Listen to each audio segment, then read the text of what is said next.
Bonjour à tous. Alors, je refais le live que j'ai fait mardi 11 sur mon groupe Facebook. Il y a eu un gros bug son.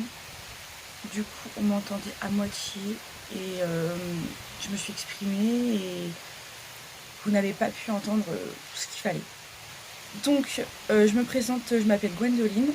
Alors, j'habite en Charente, pour ceux qui veulent savoir. J'ai des capacités médiumniques depuis 2 ans, suite à une dépression.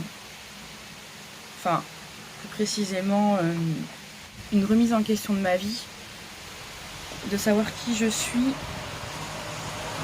et surtout qu'est-ce que je fais.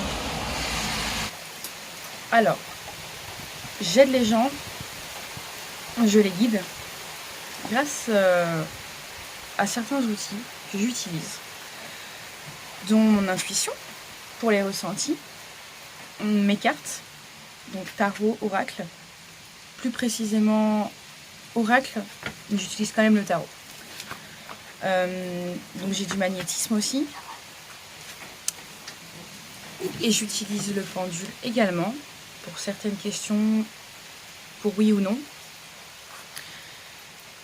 Je fais de l'écriture également intuitive, avec l'aide de mes guides. Mais ce n'est pas de l'écriture automatique. Hein. Ça, non. Je ne cautionne pas, j'aime pas ça. Je ne veux pas tirer n'importe quoi. Et aussi, également, je ressens l'énergie d'un lieu, que ce soit positive ou négative.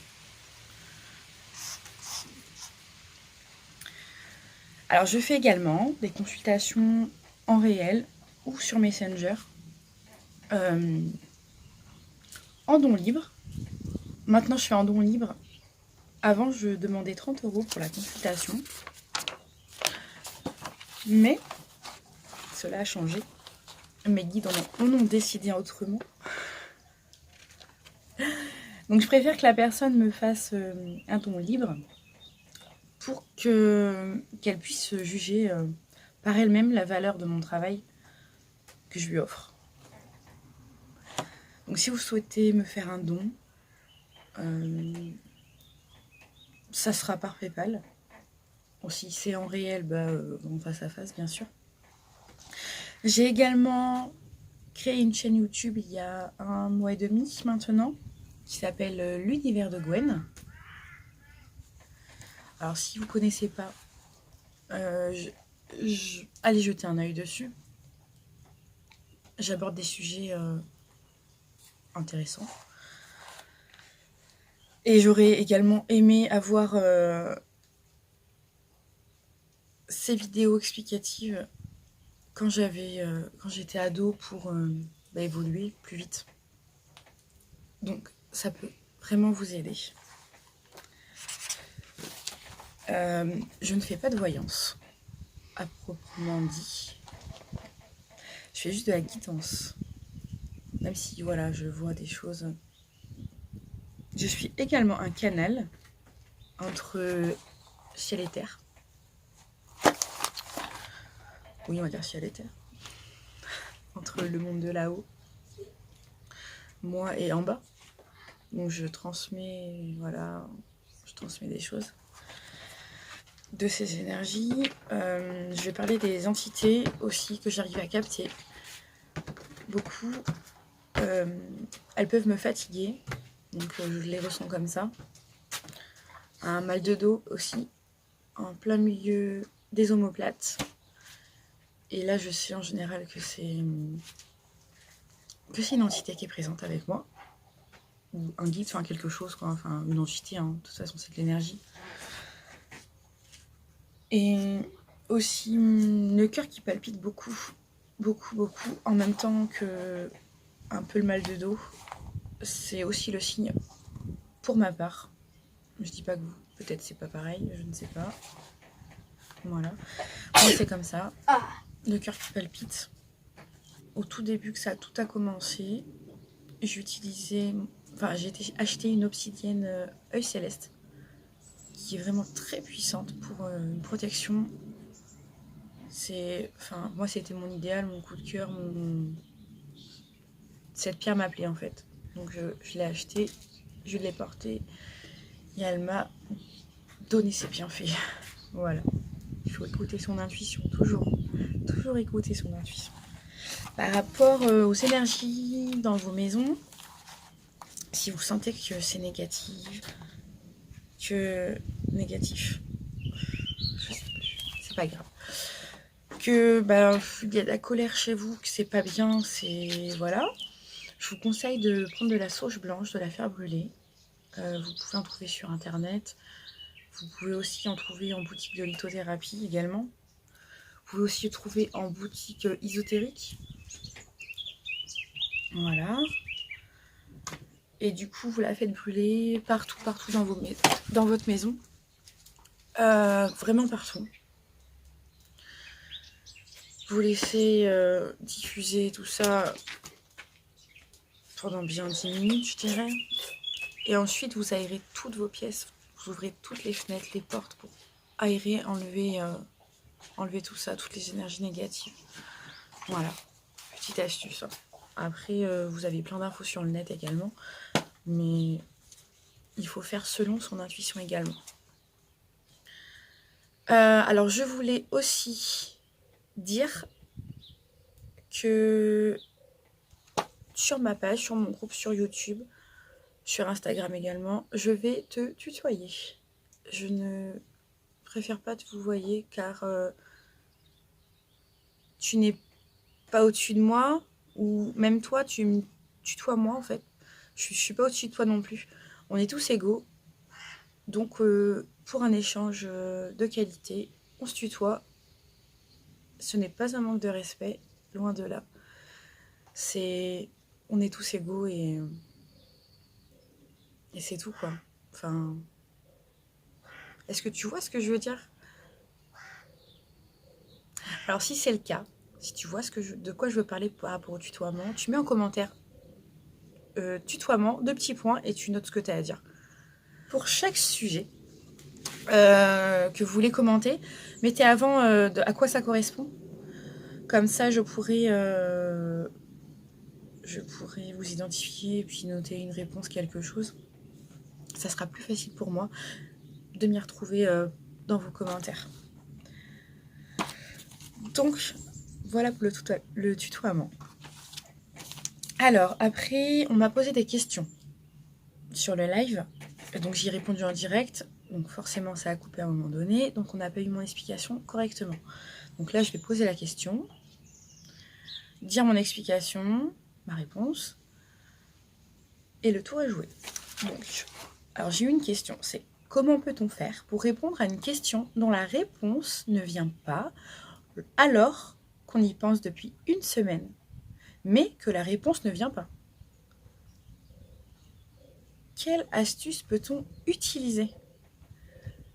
Alors, ce que j'ai répondu, c'est à cette personne, tu te reconnaîtras, c'est de lâcher prise.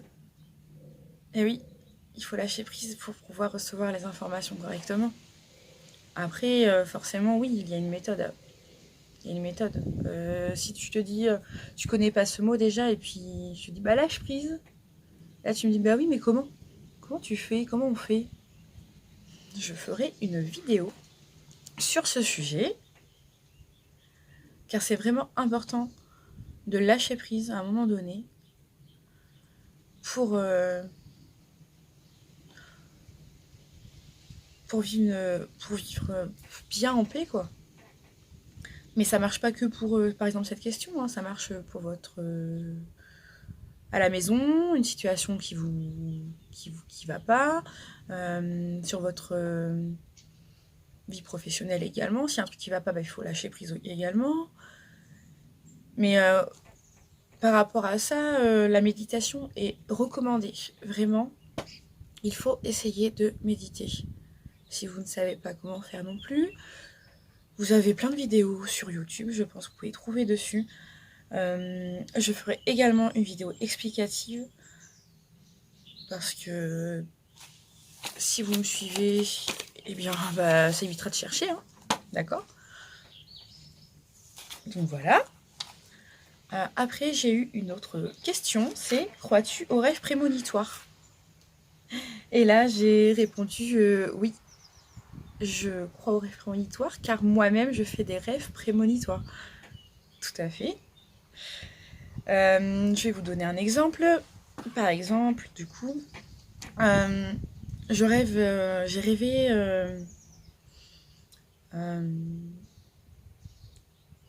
des bébés, par exemple, qu'allaient avoir mes sœurs. Si c'était une fille, un garçon, et je leur disais, bah, dans 3 ans, tu vas avoir une fille, dans 3 ans, tu vas avoir un garçon. Voilà, ce qui s'avérait être vrai.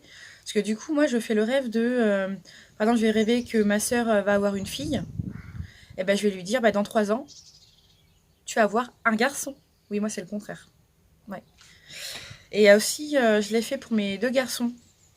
3 ans avant que j'ai mon premier, eh bien, j'ai rêvé que j'avais une fille. 3 ans avant mon deuxième, j'ai rêvé que j'avais une fille également. Donc je savais que ça allait être un garçon. Malgré que je voulais faire une fille, mais j'ai eu un garçon. Mais je savais très bien que c'était un garçon. Donc c'était pas très grave. Et également, je vais vous raconter une petite histoire par rapport aux rêves prémonitoires. Je ne sais pas si vous vous rappelez, au mois de janvier, le footballeur qui avait été dans l'équipe des Girondins, enfin un truc comme ça, pardon. Eh bien, alors c'était un mercredi ou un jeudi, je sais plus trop si c'est entre les deux, enfin c'est dans la nuit, hein, forcément j'ai rêvé. Et j'ai rêvé d'un crash d'avion. Et du coup, qui était assez violent d'ailleurs. Ça m'a fait un peu peur sur le coup, je me suis réveillée, puis j'ai un peu raconté à mon chéri, un peu autour de moi. Je suis putain, j'ai rêvé d'un crash d'avion. Bon. Et ben, 4-5 jours après, là, le lundi, et je vois tourner dans le fil d'actualité de Facebook crash d'avion d'Emiliano, quelque chose. Enfin, et là, j'ai fait oh. Mais après, je me suis demandé, enfin, je me demande toujours d'ailleurs pourquoi. Bah, c'est pourquoi j'ai fait ce rêve prémonitoire pour lui. Parce que c'est pas quelqu'un de ma famille, je veux dire, je le connaissais pas d'avant non plus. Euh, Après, je sais pas, je me suis posé la question parce que vu il a fait des trucs au Girondin, là, enfin à Bordeaux, je suis née à Bordeaux, donc je me suis dit peut-être que, je sais pas, je cherche encore, c'est pas grave, je cherche encore. Après, je voulais aussi parler des messages que vous avez dans vos rêves. Enfin, c'est surtout le message, vous pouvez recevoir un message de vos défunts dans vos rêves. Et c'est relativement important, surtout notez-le. Ça peut vous faire avancer dans votre vie. Donc ce message que vous avez reçu,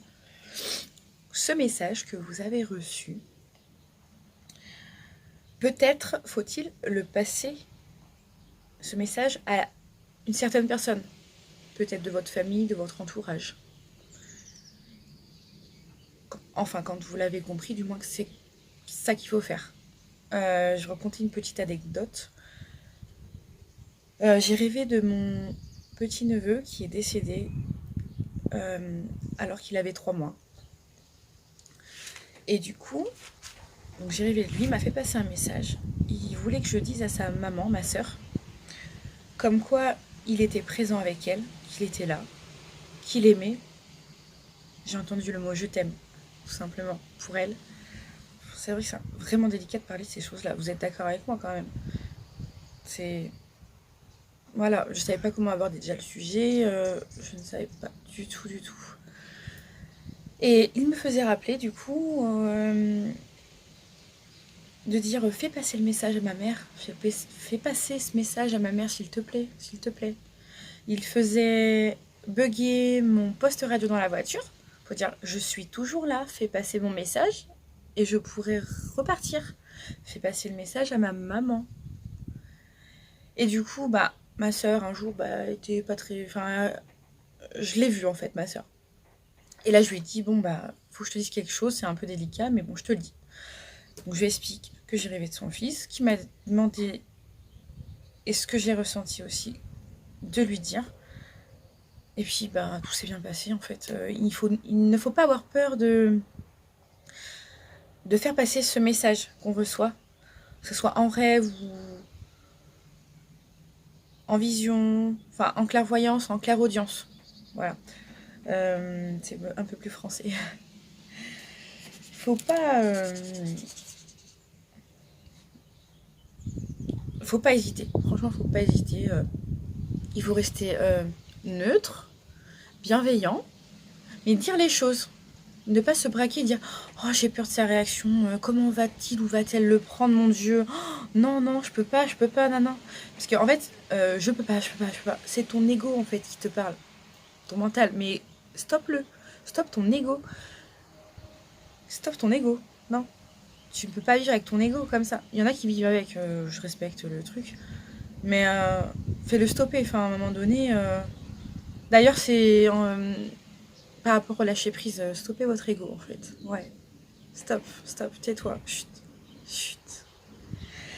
Donc voilà. Après, je vais vous raconter ma petite histoire. Comment dire? Un peu comment ça a commencé en parlant de clairvoyance.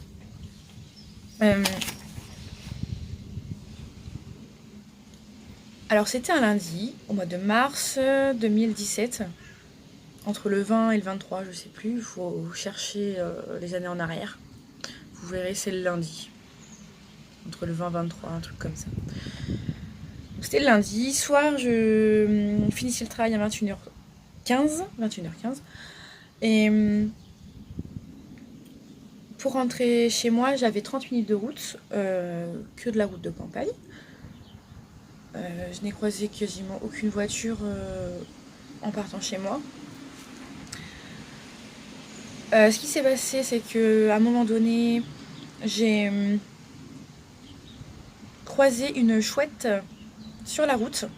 J'étais obligée de m'écarter pour ne pas l'écraser, sinon je l'écrasais, c'est sûr. Elle était en train de regarder la pleine lune. Il y avait la pleine lune. Et là, ça m'a fait waouh, la pleine lune. Waouh, une chouette. J'aime bien les chouettes, mais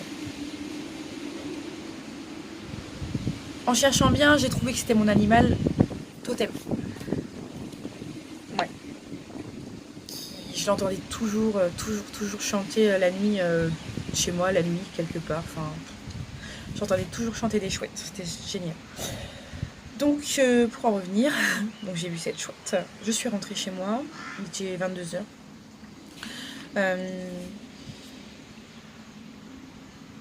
Du coup, je me suis posé des questions. Pourquoi j'ai vu cette chouette? Regarder la lune, elle m'a pas regardé. Non, très bon signe. D'ailleurs, si elle vous regarde pas, c'est ce que j'ai vu. Après, donc je vais me coucher parce que le lendemain matin, j'avais une formation le mardi. J'allais sur Niort, j'avais 1h30 de route. Et du coup, il fallait que je me lève très tôt. Donc à 22h50, je décide enfin, j'ai mangé, je décide d'aller me coucher. Et avant de me coucher, je me pose la question, qu'est-ce que je vais manger demain? Car oui, à chaque fois, j'aime bien demander c'est quoi je vais manger le lendemain. J'aime bien demander toujours. Voilà, j'aime bien savoir ce que je vais manger le lendemain. Et quand j'ai posé cette question, j'ai eu une image qui m'est apparue, une assiette de cantine, blanche. Vous savez, les assiettes de cantine de self. Avec des flageolets dedans. Et là, j'ai réalisé que j'avais fait ça. Et puis j'ai fait, quoi? C'est quoi ce bordel? Désolée de l'expression, mais c'est français quand même. Et donc le matin, je me lève, je me prépare, je pars. 8h30, dans 8h, 8h30, oui, bon, j'arrive rejoindre les personnes qui étaient à la formation avec moi. D'ailleurs, je vous fais un petit coucou si vous me regardez. Plein de bons souvenirs avec vous. Et je leur explique du coup, oui, bah du coup j'ai demandé ce qu'on allait manger, j'ai une image, des flageolets. Est-ce que vous savez qu'est-ce qu'on mange ce midi?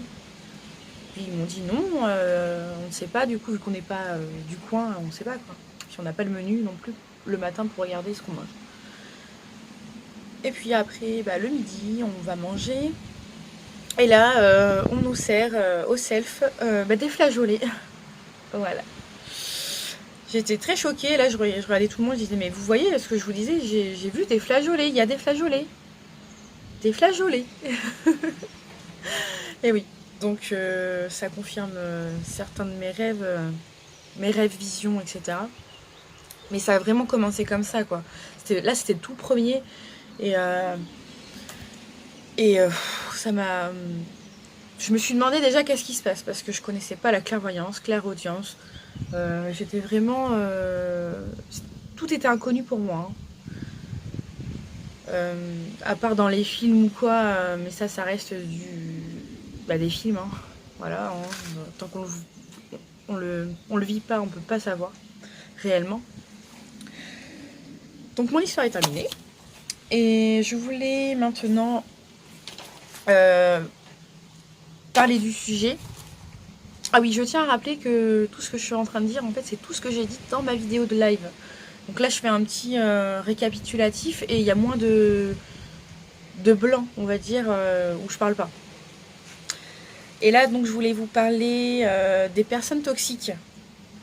Surtout, débarrassez-vous des personnes toxiques dans votre vie. Moi, c'est mon cas, j'ai déjà fait mon tri de personnes toxiques. J'ai peut-être encore à faire, mais c'est un peu plus difficile. Surtout quand c'est... ça peut être dans l'entourage, quoi. Mais faites votre tri, ça fait du bien. Parce qu'au final, une personne toxique, c'est un bagage inutile à notre vie. Donc c'est un poids à porter chaque jour. C'est des choses peut-être à entendre tous les jours de négatives, alors que vous êtes positive.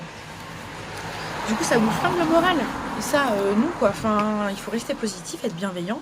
Bon, c'est vrai qu'il faut être bienveillant envers les gens. Mais si ta personne est toujours en train de dire des choses négatives à côté de toi, mais tu captes cette énergie, donc forcément, ton énergie va baisser. Et ça, non. Reste positif et côtoie des gens positifs tout le temps, à longueur de journée. Même si tu regardes des vidéos positives, enfin de gens positifs qui te racontent des choses positives, là ça va être positif pour toi. Continue, je t'encourage. Ouais. Et en dernier point de ce que j'ai parlé dans mon live, c'est par rapport à ce qu'il faut optimiser son temps. Donc je vais m'expliquer. Alors j'ai donné un exemple par rapport quand tu passes ton permis, ton code de la route.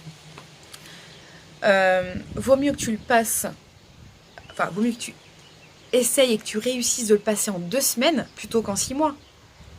T'es d'accord avec moi? Dis-le en commentaire. Parce que si tu le fais en 2 semaines, les autres semaines qui te restent pour aller jusqu'à 6 mois, tu feras autre chose. Donc si tu passes 6 mois à faire ton code, tu auras perdu beaucoup de temps à faire beaucoup plus de choses. Tu vois où je veux en venir? C'est vraiment important. Faut mettre ça en place tous les jours. C'est vraiment important. Putain, le soleil. C'est vraiment important. Donc sur ce, je te souhaite une excellente journée. Et si tu as d'autres questions, n'hésite pas à les mettre en commentaire dessous. Je pourrais faire un nouveau live. Si ça ne bug pas, si ça bug, je ferai une vidéo comme je suis en train de faire actuellement, une vidéo pas en direct. Mais je répondrai quand même à vos questions. Pour moi, c'est très important. Et puis, n'hésitez pas à aller sur YouTube, voir ma chaîne YouTube L'Univers de Gwen. Cela va sûrement te servir. Voilà. À bientôt.